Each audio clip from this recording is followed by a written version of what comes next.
Bueno, vamos a iniciar el Ateneo del día de la fecha. Nos acompaña el doctor José Cairuz, médico radiólogo y jefe del servicio de diagnóstico médico Argus de tomografía y resonancia de nuestro hospital. Eh,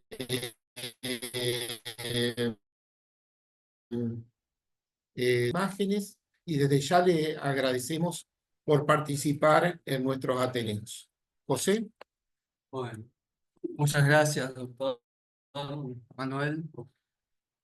Bueno, vamos a hacer un pantallazo general sobre urgencias pediátricas y algunas imágenes que impresionan ser patológicas y que muchas veces nos generan dudas en la guardia, que nos lleva a tomar determinaciones a nivel urgente para descartar o confirmar una patología. Bueno, vamos a empezar explicando un poquito.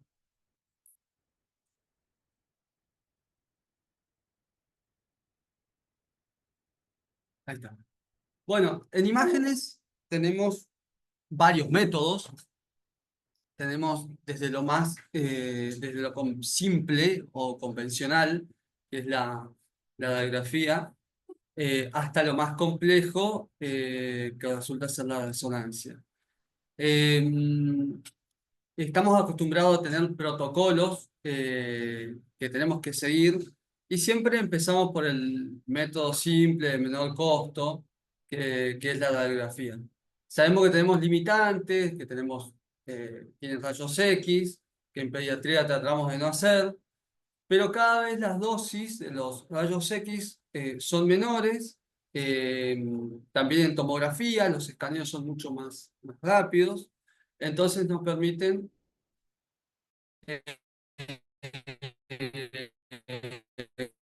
bajar la dosis y disminuir la, la radiación. Sí, muchas veces las patologías también nos consultamos entre nosotros y vamos viendo de acuerdo a cada método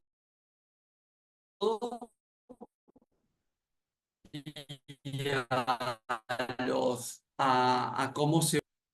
la ecografía con ecografía Doppler. Después tenemos la tomografía, ¿sí? Que tenemos un tomógrafo multislide de 16 filas, también de escaneo rápido.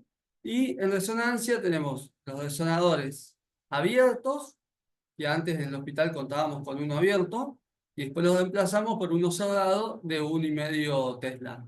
El que tenemos acá es un muy buen resonador, es un resonador Siemens, un modelo eh, reconocido mundialmente, que es el AERA.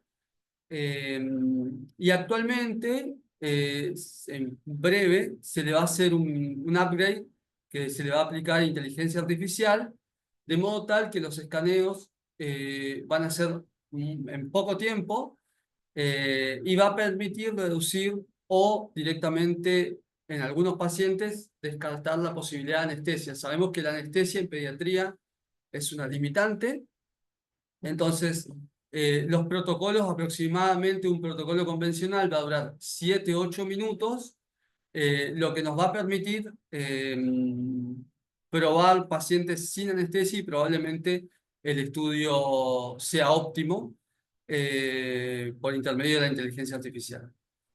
Eso es, en unos meses ya lo vamos a tener disponible. Bueno, ¿cómo elaborar un buen informe? Hago mucho hincapié en esto y siempre lo digo en las charlas porque tiene mucho que ver el acompañamiento que tengamos desde el punto de vista clínico, quirúrgico. Nosotros interpretamos, vemos e interpretamos imágenes. Son dos etapas. Entonces, muchas veces una imagen uno la puede ver y la puede interpretar de una u otra manera según el contexto clínico del paciente. Entonces, es muy importante recabar la mayor cantidad de datos posibles en la orden médica.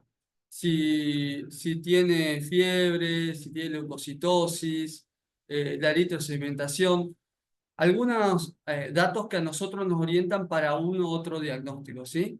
Eh, y hago mucho hincapié en esto porque nos pasa muy seguido de que las órdenes vienen vacías solamente con el pedido y a nosotros, sinceramente, nos sirve muchísimo de que nos aporten algunos datos del paciente para elaborar un buen informe. Siempre digo que el informe no solo arranca, no solo parte del radiólogo, sino que es el médico derivante, el que hace la orden, el técnico que realiza el estudio, y después estamos los médicos que interpretamos la imagen a través de una pantalla. Pero hay todo un proceso para llegar a un diagnóstico. Cada vez los radiólogos tenemos más trabajo eh, porque hoy con la tecnología que hay en cuanto a los equipos, se hicieron indispensable la resonancia, la tomografía, la ecografía, y eso nos permite también arribar a un buen diagnóstico. Bueno, acá un poquito las ventajas de la resonancia magnética. Eh, bueno, como ustedes saben, no utiliza rayos X.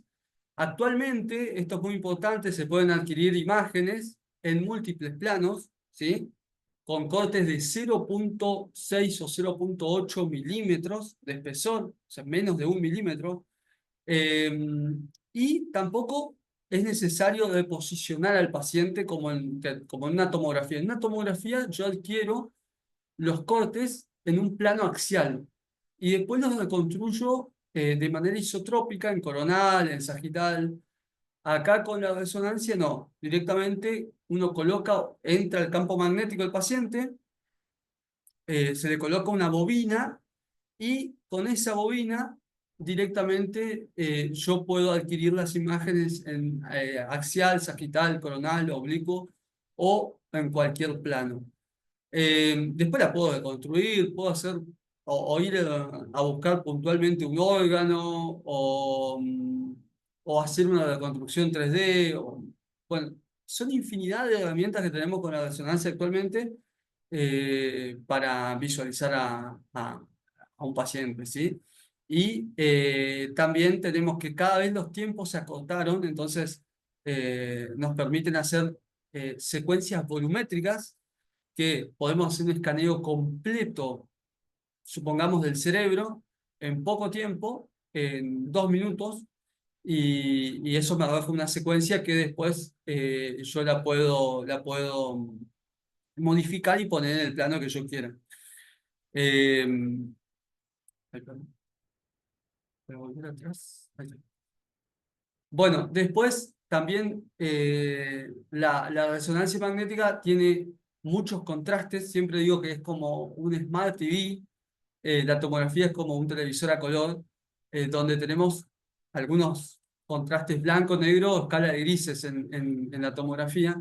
La resonancia tenemos múltiples secuencias, cada vez nos sorprende más y eso nos permite tener diferentes señales, nosotros utilizamos la palabra señal, para determinar el contenido o alguna patología o si realmente existe una patología en alguna duda que podamos tener con otro método de estudio, ¿sí?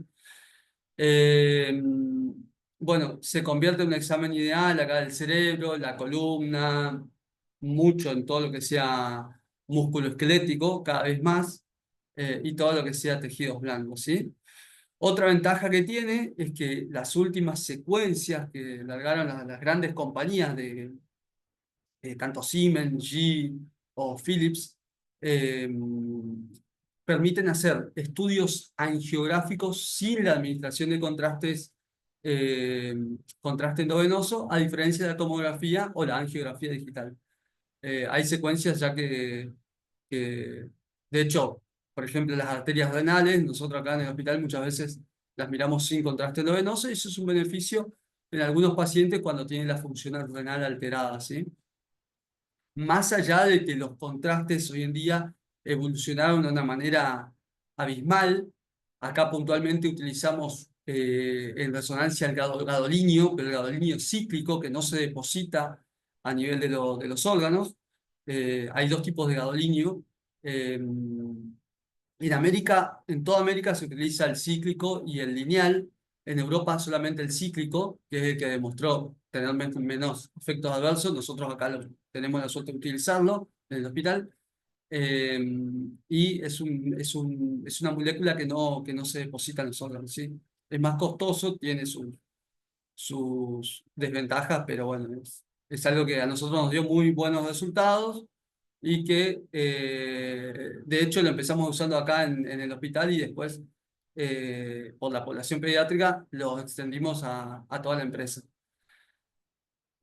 Bueno, después también tenemos otras técnicas avanzadas como la difusión, la espectroscopía, la perfusión, que a medida que van pasando los años, las empresas van sacando nuevos software con nuevas secuencias y nos permiten caracterizar una imagen o una patología o confirmarla o descartarla, ¿sí?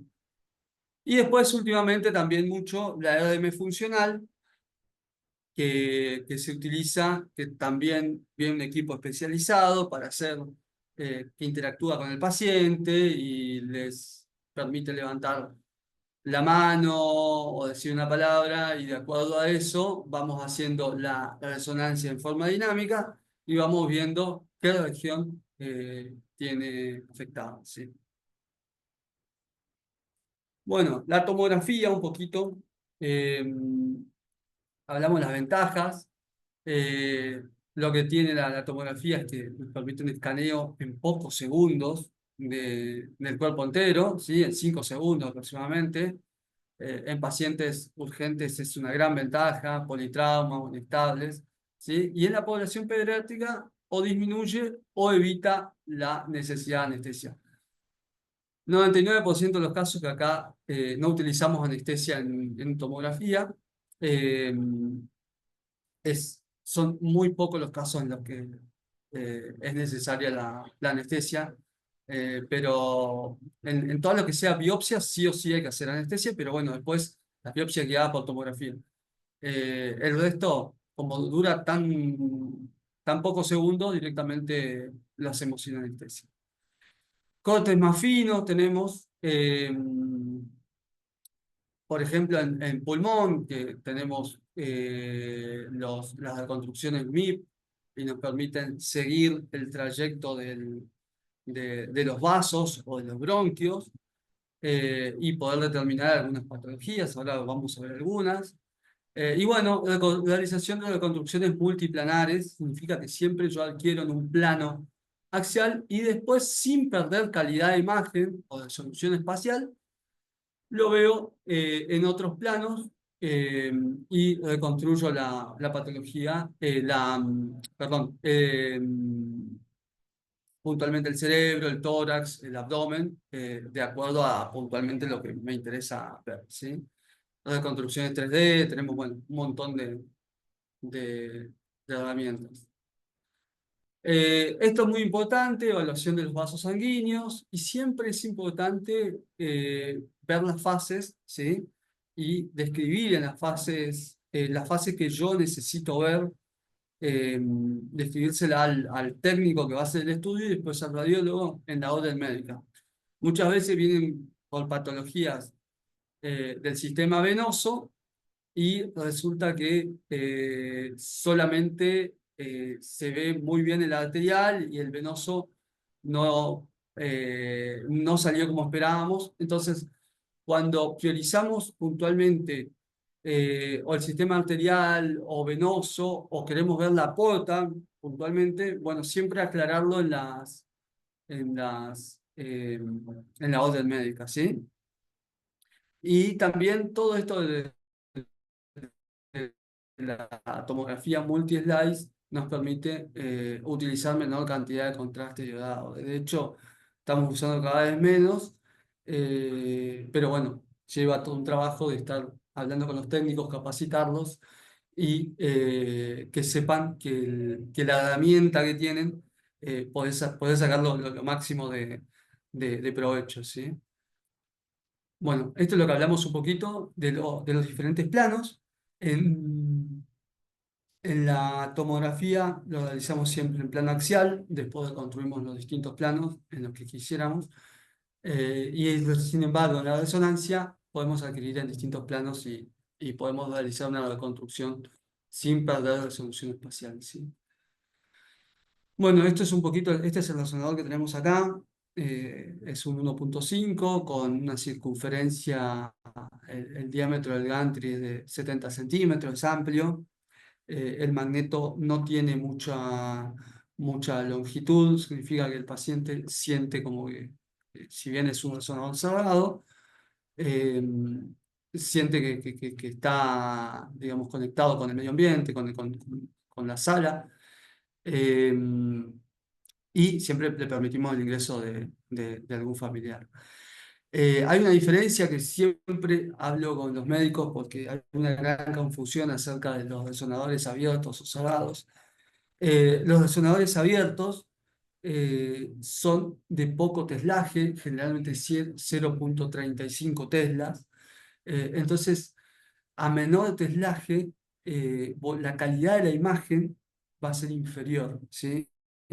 Siempre a mayor teslaje va a aumentar la calidad. Por eso yo soy un fiel defensor de los resonadores cerrados en todos lados, porque tiene mayor calidad, mayor nitidez, mayor definición y cada vez los estudios duran menos, a diferencia de los resonadores abiertos que duran media hora, los protocolos aproximadamente.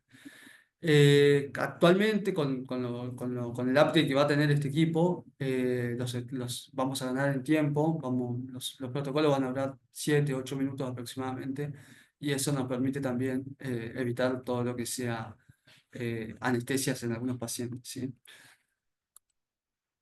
Bueno, acá puse un artículo muy por arriba de la Asociación Americana de Pediatría, esto es del año pasado, de julio del año pasado, de cuándo pedir estudios en el caso de emergencias.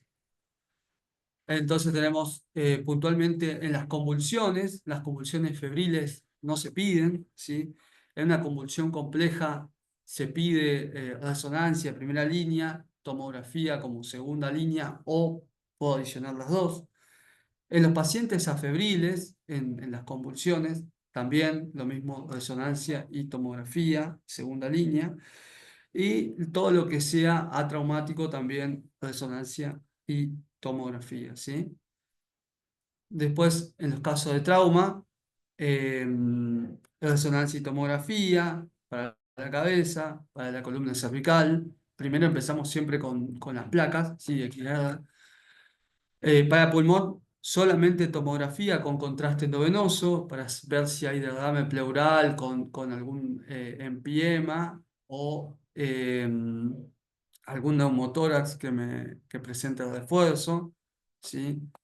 Y el abdomen y pelvis también, tomografía con contraste endovenoso por una ruptura esplénica, por ejemplo, eh, y nos aporta un dato importante. Bueno, después también, siempre en primera línea, resonancia. En Estados Unidos se pide mucha resonancia. Y acá tenemos la posibilidad de hacerlo, así que, eh, como, ya que tenemos esta herramienta, la podemos utilizar, ¿sí? Solamente la apendicitis empieza con ecografía y si tenemos dudas, pedimos tomografía, ¿sí? Trauma abdominal también está toda la tomografía, ¿sí? Nefrolitiasis, empezamos con ecografía y también pedimos tomografía. Tomografía sin contraste oral, ¿sí? Para que no nos tape. Un día me llaman que habían encontrado una tumoración a nivel del mediastino y que tenía hipoxia.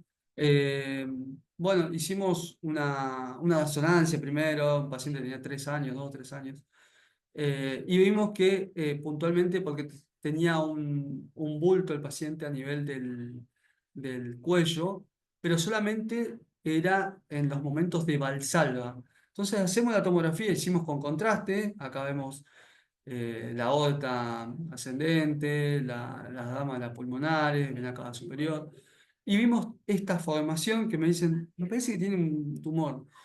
Eh, y no, era el timo, está desplazado, que presentaba desplazamiento, un desplazamiento tímico en el llanto del chiquito. Entonces aparecía como un bulto a nivel del cuello. Y nada, lo empezamos a investigar y bueno, pudimos llegar al diagnóstico. Es un paciente que en realidad vino derivado de Misiones. Lo estudiaron allá, no pudieron, en su momento no llegaron a un diagnóstico, no derivan a nosotros y bueno, llegamos a visualizar que en realidad esta masa que tenía era el timo y presentaba un desplazamiento, ¿sí? Hay muy pocos casos descriptos y bueno, era el timo.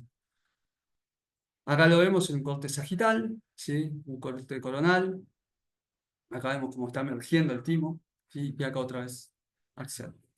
Bueno, este es otro caso de una imagen con contraste endovenoso. Fíjense que bien salió pintada acá la arteria pulmonar y sus ramas, donde observamos, porque en la placa se le veía una imagen dudosa en el tórax izquierdo, donde presenta un vaso, una malformación vascular, ¿sí? De gran calibre eh, que emerge, acá no se ve del todo bien, pero emergía eh, de la arteria pulmonar de su sector posterior, ¿sí? Bueno, después al paciente se lo hemodializó acá, evolucionó de forma satisfactoria, eh, así que bueno, tuvo un buen final. Bueno, acá tenemos otro caso, múltiples imágenes nodulares, ¿sí? Acá, acá, acá, acá, acá, acá, distribuidas aleatoriamente todo el parénquima pulmonar, ¿sí? Esta es una ventana de parénquima pulmonar. Tenemos un derrame pleural bilateral a franco predominio del lado derecho, que colapsa el parénquima pulmonar adyacente. Teníamos este dato, que el paciente tenía fiebre con una herida en la pierna, ¿sí? Entonces, cuando se ven múltiples imágenes nodulares, lo primero que se piensa siempre es secundarismo. Pero si miramos, por eso siempre es muy importante poner los datos clínicos, y si miramos puntualmente la deconstrucción, vamos a ver que sigue el calibre de los vasos, ¿sí? Bueno, entonces tenemos que no están distribuidos aleatoriamente, sino que evidentemente continúan con el calibre de los vasos y son embolosépticos, ¿sí? Llegamos al diagnóstico de que son embolosépticos del paciente. Acá tenemos más. Perdón. Y en las reconstrucciones se ven que todos siguen el calibre de los vasos, ¿sí? Hacemos una reconstrucción MIP y cuando vemos que todo el manguito peribronco vascular presenta estas imágenes lineales siguiendo su trayecto, nos damos cuenta de que son embolosépticos, ¿sí? Hagamos unos más,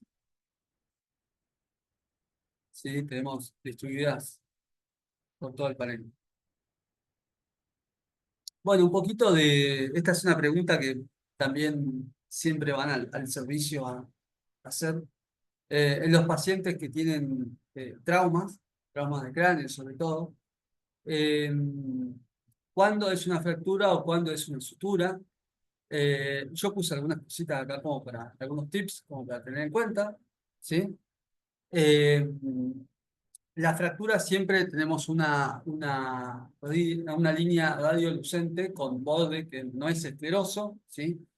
Eh, generalmente irregular, ¿sí? Se va ensanchando a medida que va llegando a la sutura y la puede atravesar. Siempre es unilateral, Cuando tenemos alguna duda, vamos y buscamos del lado contralateral, y si está del lado contralateral, nos damos cuenta de que es una sutura, ¿sí? Y también la tumefacción de las partes blandas.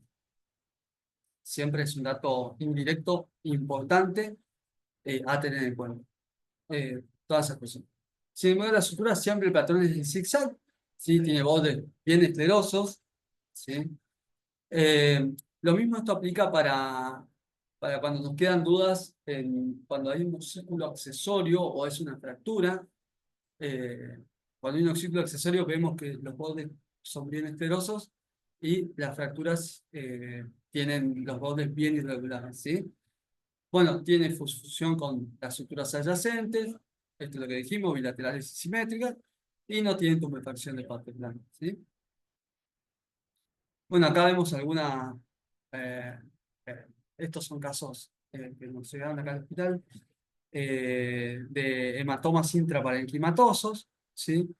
Eh, Vemos cómo presenta un edema citotóxico alrededor, muchas veces desplazan la línea media, acá no es este el caso.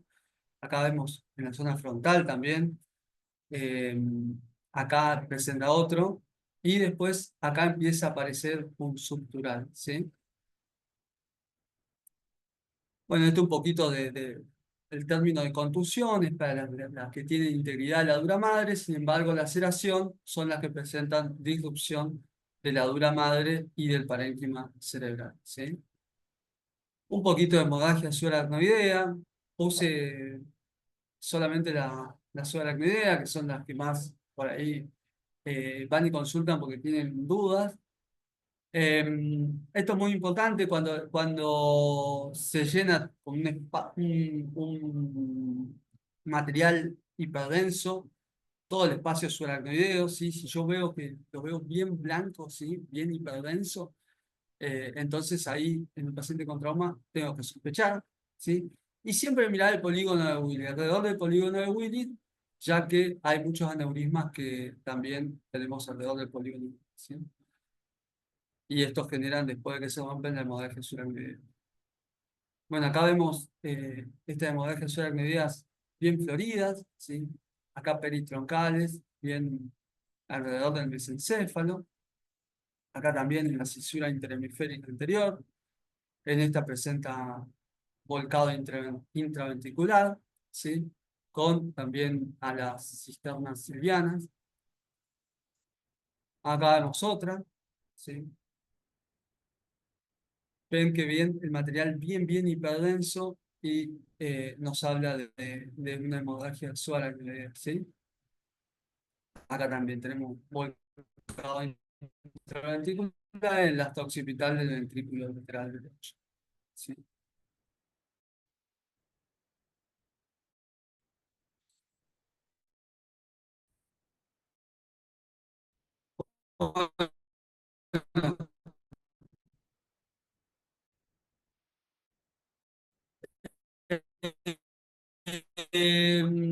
Actualmente, sobre todo en pediatría,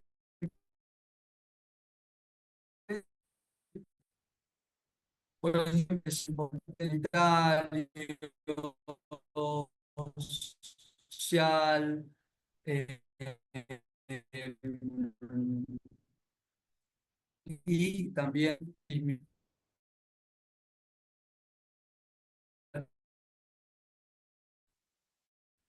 con todo lo que-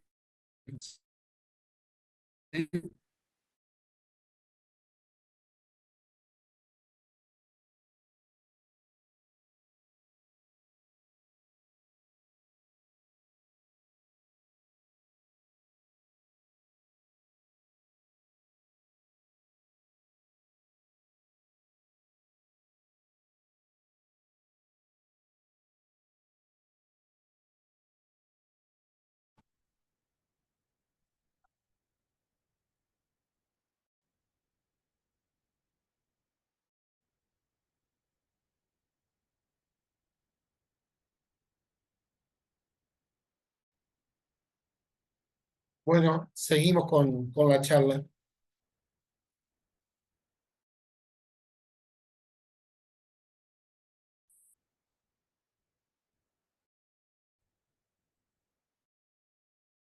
de abdomen agudo, como decíamos, eh,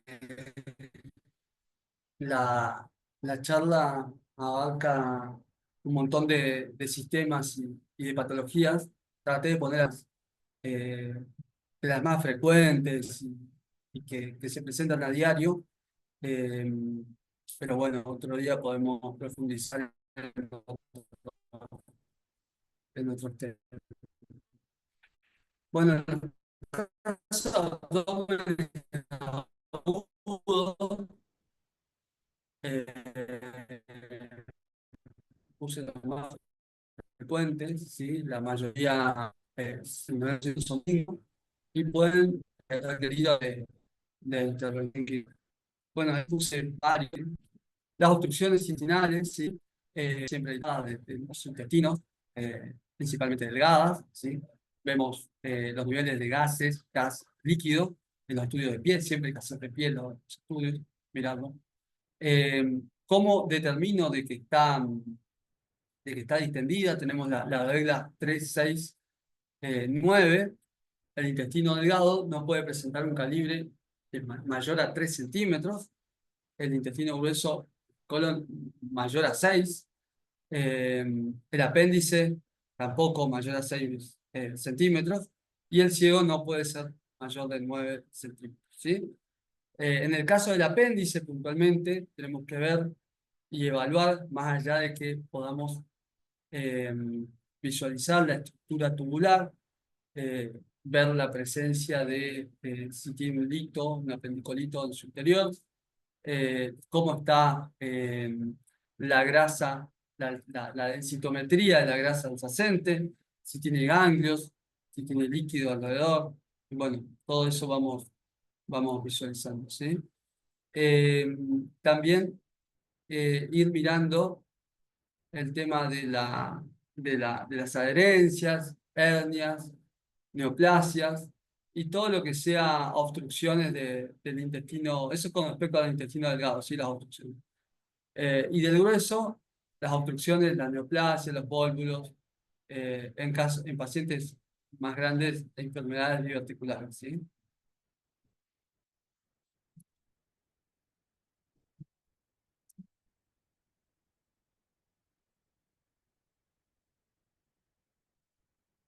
Bueno, los vólvulos del intestino medio, mirar el signo del remolino en ecografía, ¿sí? Vemos acá esta especie de remolino, y cuando le aplicamos la señal Doppler, vemos que los vasos eh, mesentéricos están girando entre sí, ¿sí? Entonces, ahí vemos que tenemos un volumen, ¿sí? Lo mismo acá, vamos viendo que tenemos el signo del remolino en tomografía, ¿sí? Bueno, las bandas de LAD que se generan por fibroadherencias, ¿sí? Se ven acá, que lo que originan son, acá tenemos algunas, una dilatación muy marcada de todo lo que sea intestino delgado, ¿sí? Fíjense los niveles que hablábamos de aire líquido, ¿sí? Muy marcados, y el líquido cómo tiende a ubicarse en la posición declive, ¿sí? Tiende a caer. Eh, bueno, una vez estos pacientes son quirúrgicos, como saben, eh, y una vez que se se extirpa directamente, el paciente vuelve a tener tránsito normal, ¿sí? Acá puse algunas cositas de banda de helada que son comunes y generan alteración de los intestinos, por ejemplo, en la malrotación intestinal, ¿sí? Bueno, distensión de las asas del mesentérico, ¿sí? Por un vólvulo. También podemos ver el signo del remolino, lo vemos acá, ¿sí? En este caso, lo vemos acá, ¿sí? Con toda la distensión del intestino delgado, principalmente acá en este caso yeyuno, ¿sí? Acá le pusimos zoom y vemos eh, el signo del remolino, ¿sí? En este caso tiene compromiso vascular. Bueno, la invaginación intestinal, que tenemos el signo de la diana, ¿sí? Cuando tenemos intestino dentro del intestino, ¿sí? Acá miramos esta placa de abdomen, ¿sí? En decúbito supino, y vemos una dilatación de las asas intestinales en el cuadrante superior derecho, ¿sí? Entonces, vamos a la ecografía y vemos esta invaginación dentro del intestino, ¿sí? Acá en tomografía la vemos mucho mejor, ¿sí? Esto tiene una reconstrucción VIP, vieron como que se ve la imagen como que está dibujada, ¿sí? En una fase nefrográfica renal, eh, con toda la invaginación intestinal, ¿sí? Y acá también se empieza a visualizar. A medida que van pasando los cortes, podemos verlo ahí con mayor claridad. Y acá vemos el segmento proximal del intestino, ¿sí? Y todo su mesenterio alrededor que se introducen en el segmento distal. Un poco más de lo mismo, ¿sí? La intususcepción, tenemos intestino dentro del intestino, fíjense en este plano coronal, como vemos, ¿sí? Y genera una dilatación retrógrada del intestino, ¿sí? Porque a partir de esa patología no permite el pasaje o lo permite en forma parcial de, de todo el tránsito gastrointestinal, ¿sí? Acá lo vemos en un plano axial también. Por eso siempre es importante en estos casos que el paciente eh, tome, tome contraste oral, que tome la cantidad que se la indicamos. Generalmente, en un paciente adulto son 2 litros, en un paciente pediátrico es de acuerdo al peso, y lo tenemos establecido en tablas, así que siempre es importante que tomen para la mejor evaluación del tracto gastrointestinal, ¿sí? Bueno, también tenemos por casos por adherencias, ¿sí? Ahí puntualmente tenemos una, y acá tenemos otra, acá también, ¿sí? Y generan toda esta dilatación del yeyuno, ¿sí? Bueno, acá tenemos más. Tenemos una mezcla acá de esto es grueso, ¿sí? Con un ascendente. Eh, y tenemos también parte del delgado muy dilatado, ¿sí?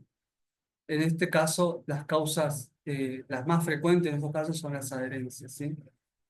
Esto es lo que dijimos hace un poquito, hace un ratito, cuando es completa, cuando es incompleta, ¿sí? Bueno, los casos de vólvulo también, el signo del grano de café, actualmente, ¿sí? Y acá el vértice tenemos que apunta hacia el cuadrante superior derecho, eh, y tenemos la pared austral tiene un extremo inferior que apunta hacia la pelvis y colapso de todo el intestino grueso, ¿sí? El colon. Los casos de neumoperitoneo, donde vemos que el paciente siempre tiene que hacerse la placa de pie, vemos un signo de la doble pared, que es el signo de Rigler, eh, con mucha dilatación generalmente de las asas intestinales, se acompañan de las dos cosas, ¿sí? Después tenemos un montón de otras entidades, neumatosis intestinal, cuando tenemos gas en la pared intestinal, necrosis y perforación de la pared intestinal, neumatosis portal, que vemos de vez en cuando, sobre todo en tomografía, que tenemos gas en la vena portal o en la mesentérica, los casos de neumoperitoneo, ¿sí? Y líquido libre en cavidad abdomino-pelviana.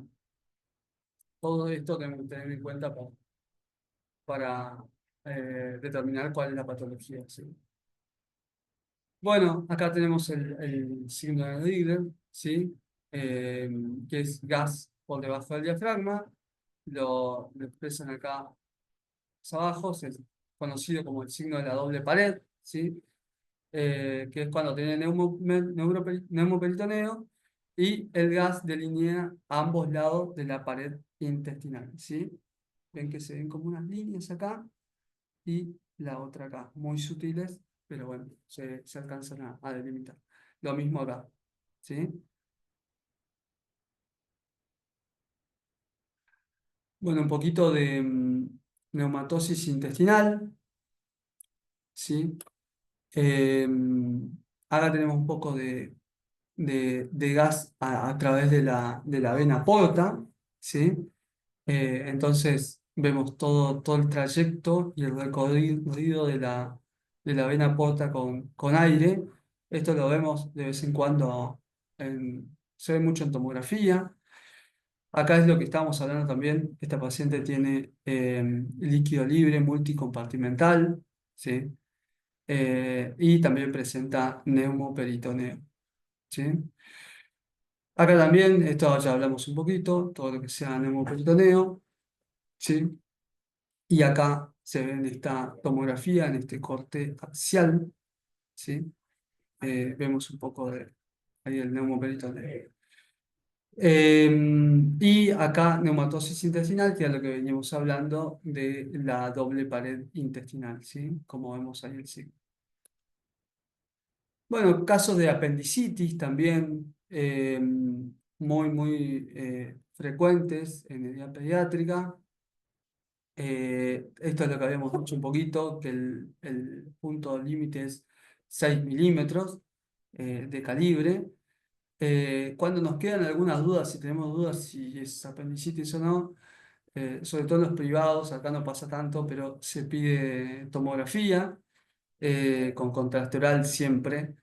eh, la ausencia del contraste oral dentro de la imagen tubular a mí me descarta la apendicitis, ¿sí? Y también mirar el diámetro que presenta el apéndice, ¿sí? Si supera los 6 milímetros con alteración de la grasa y presenta ganglios, bueno, es un proceso inflamatorio, ¿sí?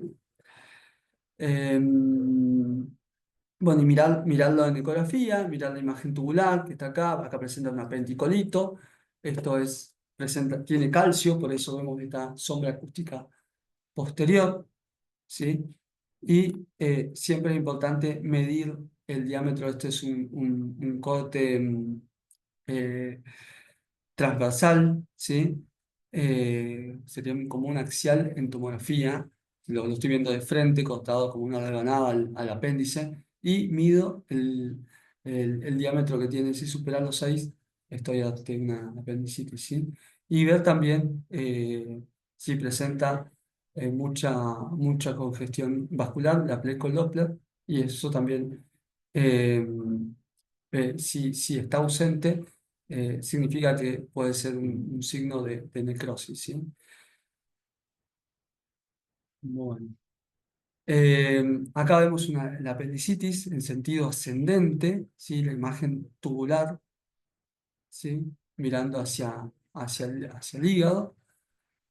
Acá vemos un corte axial, vemos el apéndice también, que está aumentada de tamaño.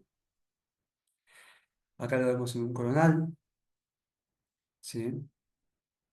Y por último en el axial. Bueno, esto es lo que dijimos un poco, buscar el apendicolito, ¿sí?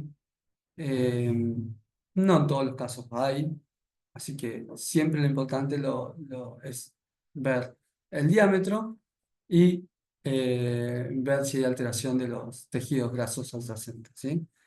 Y si hay líquido o no.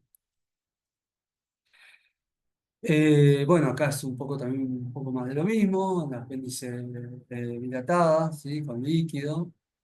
También en lipografía, acá también, acá vemos el apendicolito, acá vemos que tiene un poco de líquido, periapendicular. Bueno, algunos casos de colecistitis también, como abdomen agudo, ¿sí? La litiasis, ¿sí? Que se pueden ver hiperdensas en tomografía, pueden ser o de colesterol o también de otros componentes. las de colesterol, las de, perdón, de calcio o de colesterol y otros componentes más. Las de calcio son las que mejor podemos ver porque las vemos bien hiperdensas, ¿sí? Siempre mirar la pared. Cuando la pared es mayor de 4 milímetros, estamos ante un proceso inflamatorio y ver si tenemos líquido alrededor, ¿sí? Siempre la ecografía es el método de elección. Si nos quedan algunas dudas, podemos pedir tomografía, resonancia, o en el caso de que sea una colangitis, muchas veces ha pasado, eh, pedimos colangio o resonancia, ¿sí? Para evaluar todo el árbol biliar, ¿sí? Bueno, los abscesos hepáticos, pusimos algunos.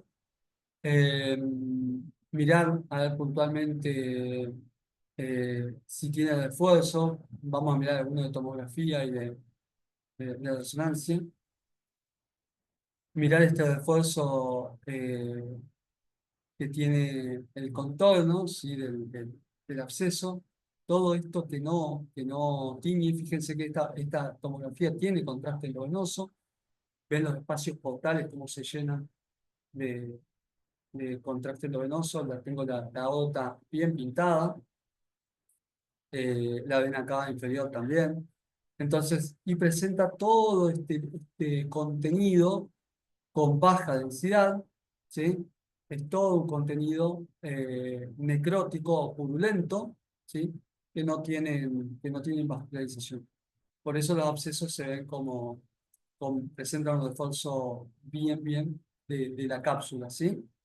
Fíjense acá, acá, bueno, bien de absceso. Acá lo mismo. Acá tenemos algunas ecografías, pero ahí por ecografía es un poco más difícil eh, verlos. Entonces, muchas veces nos complementamos o vemos la imagen y no la podemos eh, categorizar más allá de que, porque hay algunos abscesos que no presentan síntomas o síntomas sutiles y entonces nos apoyamos en la tomografía de resonancia para, para jerarquizarlo, ¿sí? Bueno, algunos casos de abscesos fúngicos también puse, ¿sí? Todos se presentan más o menos de la misma manera. Los fúngicos, tienen una lesión interna, eh, ecogénica, ¿sí? Acá en ecografía se ve perfecto. Pero bueno, después el resto de los abscesos se comportan todos con la cápsula, con el refuerzo de la cápsula, ¿sí? Las imágenes litiásicas también, otro tema de dominio agudo. Vemos una imagen bien radiopaca, ¿sí? Una placa de glúteo supino. Eh, Acá vemos otra, ¿sí? Eh, y ver también cuando una imagen litiásica en tomografía está depositada a nivel del trayecto del uréter o próximo a la desembocadura de urétero vesical. Vemos una dilatación de la pelvis renal, ¿sí? Como signo indirecto muchas veces, entonces vamos y buscamos el uréter que está más abajo, ¿sí?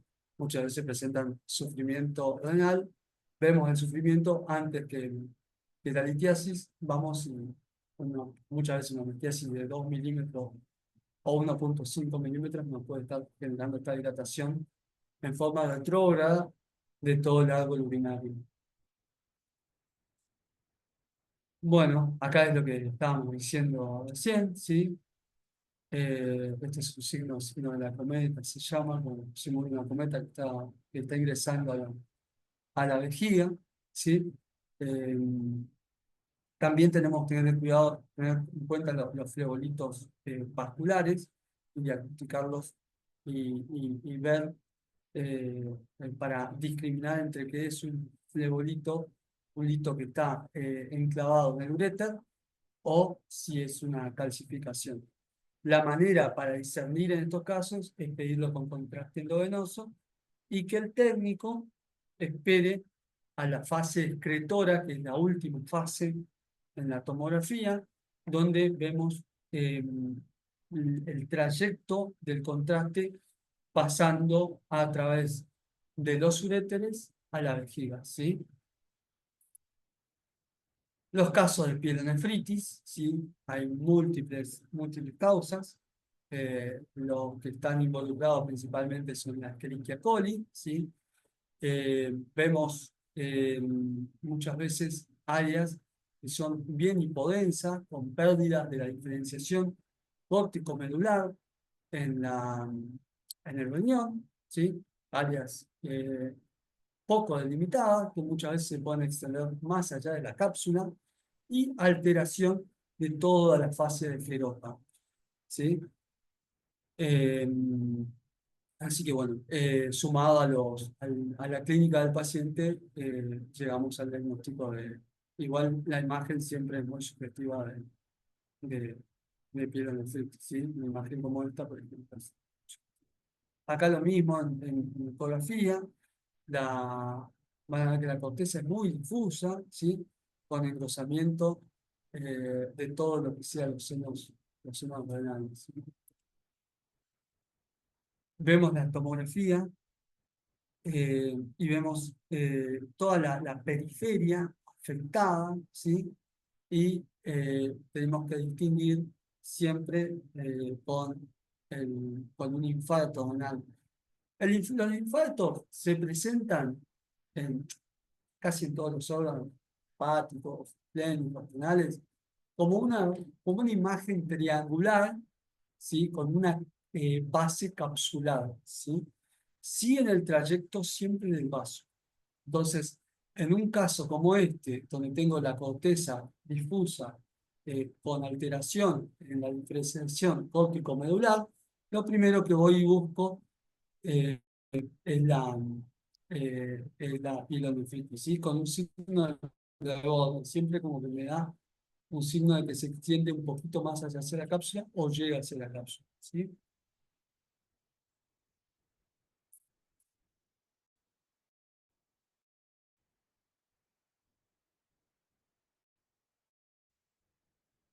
Bueno, acá también un poco más de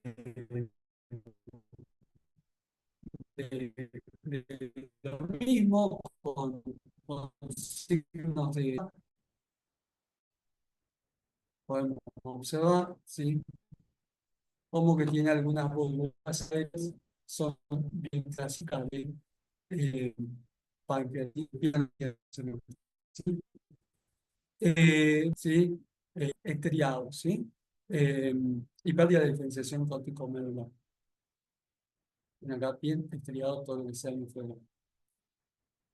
Bueno, caso de pancreatitis también, ¿sí? Vamos a ver algunos. Vamos un poquito más rápido. Vemos un aumento del tamaño de la glándula pancreática, ¿sí? Siempre es muy importante, acá tiene un poquito de alteración también de los tejidos grasos peripancreáticos, eh, con aumento del cuerpo y de la cola, ¿sí? Eh, Siempre tener en cuenta eh, pedir con contraste endovenoso. ¿Qué nos aporta el contraste endovenoso? Ver si tenemos necrosis a nivel del tejido pancreático. La ausencia del realce me determina de que ese tejido está necrótico, ¿sí? Acá tenemos áreas, estas con contraste venoso, con áreas de necrosis, ¿sí? Tenemos esta pancreatitis en la porción cefálica del páncreas, con todo textuado y áreas de necrosis. Bueno, la rotura de aneurismas abdominales también es muy importante, ¿sí? Vemos todo este es el diámetro de la aorta abdominal, ¿sí? Con la pared que se presenta trombosada, ¿sí? Y tenemos que el contraste se extravasa más allá del sacro, ¿sí? Bueno, tenemos los traumatismos abdominales, cerrados o penetrantes, Lo primero que hacemos siempre es la placa, pasamos a un ecofast, ¿sí? Vamos un poquito más rápido, hacemos tomografía. En caso que tenga dudas, como ha pasado en algunos casos, hago resonancia, ¿sí? Generalmente con la tomografía ya lo resolvemos. En este caso es fundamental, que hablábamos anteriormente, un estudio trifásico, ¿sí? Buscando principalmente lesiones vasculares y también lesiones esplénicas, ¿sí? Y después tenemos los traumas, otros traumas que también hay algunos casos en donde sospechamos traumatismos de todo el marco intestinal, bueno, tenemos que hacerle tomar contraste endovenoso al paciente. Si tiene perforación, hoy no pasa nada porque el contraste es soluble, así que no hay problema, sino no es más tóxico como era hace 10 o 15 años. Bueno, esto es lo que habíamos hablado, las diferentes fases, ¿sí? Venosas, arteriales, ¿sí? La ecografía, el primer método. El segundo método, en realidad, porque lo primero que hacemos es la placa. Vamos un poquito más rápido. Acá puse un poco una clasificación de cómo nos guiamos nosotros a nivel del trauma, ¿sí? Cuando hay un trauma esplénico, según los grados, que lo utilizamos en los informes, y lo mismo para los traumas hepáticos, ¿sí? De acuerdo al tamaño, vamos a ver la categoría, ¿sí? Bueno, una laceración hepática y con hematoma también del vaso, ¿sí? Vamos a ver todo este hematoma que presenta alrededor del hígado y lo mismo a nivel del vaso, ¿sí? Toda esta laceración con estos grados de hematoma, ¿sí? Bueno, tiene extravasación de contraste hacia todo lo que sea la región del mesenterio, ¿sí? Y si vemos acá las goteras parietocólicas también, tiene líquido. Bueno, todo este hematoma subcapsular, ¿sí? Hay muchos casos que esto directamente se extirpa el vaso, ¿sí? Pero bueno, el control lo hacemos a través de la resonancia, ¿sí? Y lo mismo acá en el vaso, este hematoma de gran tamaño. Bueno, seguimos un poquito, lo mismo, ¿sí? Acá esto significa de que presenta hemorragia interna, el hígado, ¿sí? Presenta este foco de hiperdensidad, ¿sí? Bueno, un poquito más de lo mismo, las diferentes clasificaciones para trauma renal, ¿sí? Los distintos grados, cómo nosotros lo evaluamos, y lo clasificamos y ponemos en el informe, ¿sí? Bueno, ahí vamos hablando un poquito. El grado 1 es hematoma subcapsular. En el grado 2 ya tenemos laceraciones superficiales menores de 1 centímetro. Grado 3 mayores de 1 centímetro. Esto es muy importante, que no afectan el sistema colector. Grado 4 que se extienden al sistema colector, ¿sí? Acá vemos, ¿sí? Y grado 5, abulsión del ileodenal, ¿sí? Bueno, un paciente con múltiples características, todo lo que hablamos, ¿sí? Tenemos laceraciones renales, laceración hepática, ¿sí? Difusa, pero presenta por acá, ¿sí? Acá en la fase córtico-medular vemos como tiene esta laceración renal y la extravasación de contraste en la fase nefrográfica, ¿sí? Bueno, eso es todo, espero no haberlos aburrido. Hicimos como un paneo general de todo lo que sea urgencias pediátricas. Hay mucho para hablar, pero bueno, después, como hablábamos con el doctor, podemos hacer otra charla y profundizar más. Muchísimas gracias, José. Vamos a escuchar preguntas. Primero quiero hacer una reflexión. Acá hay una pregunta de la doctora Samantha Moroni. Hola, buen día. ¿Cuánto tiempo se debería esperar entre la administración de contrastes endovenosos? A veces pasa que se pide un TAC con contraste y luego para ampliar diagnóstico hay que hacer una resonancia. ¿Hay un tiempo límite de espera? Excelente pregunta, muy buena pregunta. La realidad es que anteriormente Sí. eh, se solía esperar 24 horas. Hoy, por los medios de contraste que tenemos, si está en riesgo la vida del paciente, no se espera directamente. Se administra el contraste. Si necesito una resonancia, lo hago no tengo que esperar ningún tiempo. Lo máximo hoy que se está, según las últimas guías, que se espera es 6 horas, ¿sí? Como mucho. Pero si está en riesgo la vida del paciente, puedo pasarlo de un equipo al otro sin problema, ¿sí? Es más, yo creo que en el futuro directamente no va a haber ningún inconveniente. Pero hoy, por protocolo, se esperan 6 horas. José, lo que quería era hacer una reflexión.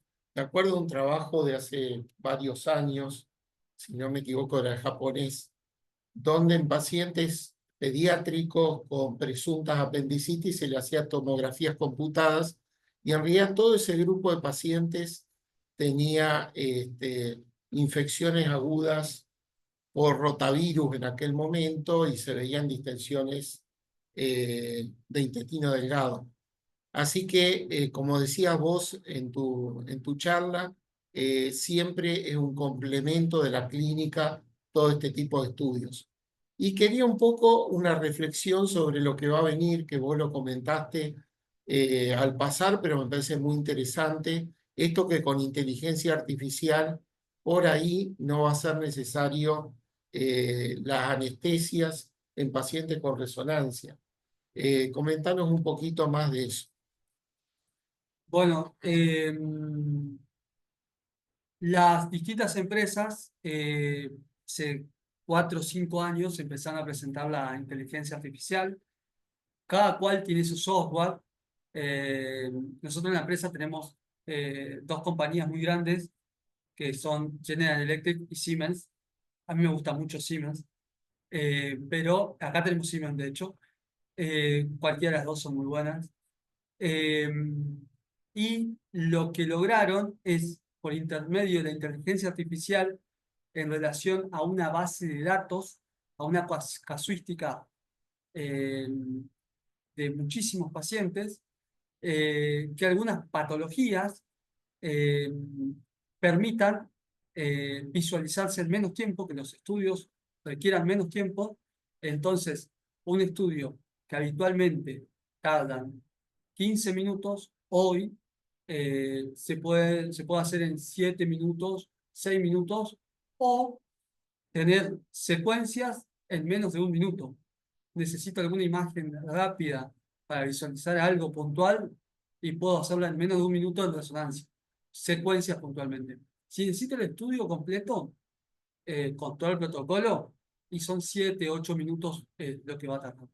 Hay sanatorios en los cuales estamos que ya lo venimos utilizando, eh, pero bueno, todo requiere una reestructuración, cambiar el software y actualmente hace 1 o 2 meses se llegó a un acuerdo con el ministerio, así que se le va a realizar este upgrade al equipo de acá, que es fantástico. Eh, no digo que no va a suplantar la anestesia, pero sí en muchos pacientes, de un gran porcentaje, sabemos que la anestesia es una limitante para todos nosotros, entonces vamos a poder hacerlo sin anestesia. Bueno, muchísimas gracias, no solo por la charla esta, sino por responder nuestras dudas. A veces, cuando en la urgencia tenemos dudas en las imágenes. Bueno, nos vemos en la próxima charla. Gracias a ustedes.